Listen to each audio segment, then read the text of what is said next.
अहमदाबाद में 1 महीने पहले एक प्लेन क्रैश हुआ था। यह प्लेन बोइंग कंपनी का था। यह प्लेन कैसे गिरा, इस पर एक प्रारंभिक रिपोर्ट सामने आई। इसी बीच इस मामले पर पश्चिमी देशों का पूरा तंत्र एक्टिव हो गया और जिस कंपनी का ये प्लेन है उसे बचाने में लगा हुआ है। मैं इस टॉपिक पर वीडियो बनाना नहीं चाहता था, लेकिन जिस तरह से पश्चिमी देश बोइंग कंपनी को बचाने के लिए एक हो गए हैं, उसे देखते हुए ऐसा लगा कि मुझे इस टॉपिक पर वीडियो ज़रूर बनाना चाहिए, क्योंकि ये हमारे देश की रेपुटेशन और हमारे होनहार पायलटों की इज्जत का सवाल है। आइए आपको इस वीडियो में विस्तार में इन पश्चिमी देशों की चालबाजी को बताते हैं। वीडियो शुरू करने से पहले आपसे रिक्वेस्ट है कि इस वीडियो में हम आपको पश्चिमी देशों की हकीकत के बारे में बताएंगे। हो सकता है कि YouTube इस वीडियो को ज़्यादा लोगों के पास ना भेजे, क्योंकि ये भी एक अमेरिका की कंपनी है। इसलिए आप इस वीडियो को ज़्यादा से ज़्यादा शेयर करें।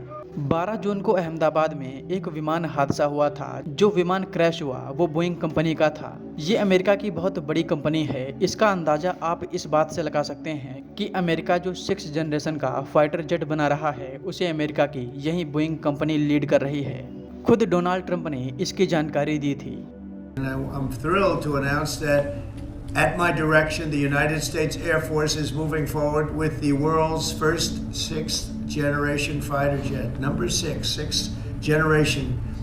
Nothing in the world comes even close to it. And it'll be known as the F-47. The generals picked a title.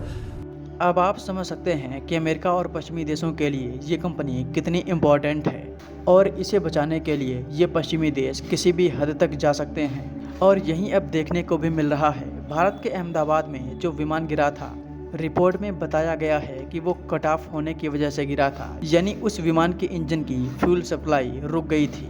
इस रिपोर्ट में ये भी बताया गया है कि जब फ्यूल का स्विच ऑफ हुआ तब एक पायलट ने दूसरे पायलट से कहा कि आपने फ्यूल स्विच क्यों बंद किया। इसके जवाब में दूसरे पायलट ने कहा कि उन्होंने ऐसा नहीं किया। पायलट के इस कन्वर्सेशन को लेकर पश्चिमी देशों की मीडिया ये आर्टिकल पब्लिश कर रही है कि पायलटों ने जानबूझकर इस विमान को गिराया था।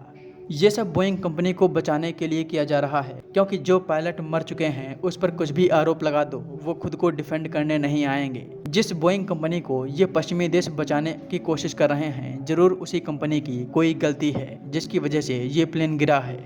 इसका एक बड़ा सबूत भी है। आप स्क्रीन पर इस आर्टिकल को देखिए। भारत में जो विमान क्रैश हुआ है, बताया जा रहा है कि जिसके फ्यूल स्विच बंद कर दिए गए थे। इसी मॉडल का एक बोइंग कंपनी का जहाज था। 2019 में उस विमान में अपने आप स्विच कट ऑफ हो गया था, यानी बिना पायलट के हाथ लगाए इस विमान का फ्यूल बटन बंद हो गया था। इसका अर्थ ये है कि बोइंग ने जिस बोइंग 787 जहाज को बनाया है, उसके मॉडल में ही कोई समस्या है, जिसे पूरा पश्चिमी वर्ल्ड छिपाने में लगा हुआ है। अमेरिका अपनी इस कंपनी को बचाने के लिए कुछ भी कर सकता है। हालांकि 1 साल बाद इस विमान हादसे की फुल डिटेल सामने आएंगी। तब देखना होगा कि उस रिपोर्ट में क्या निकलता है।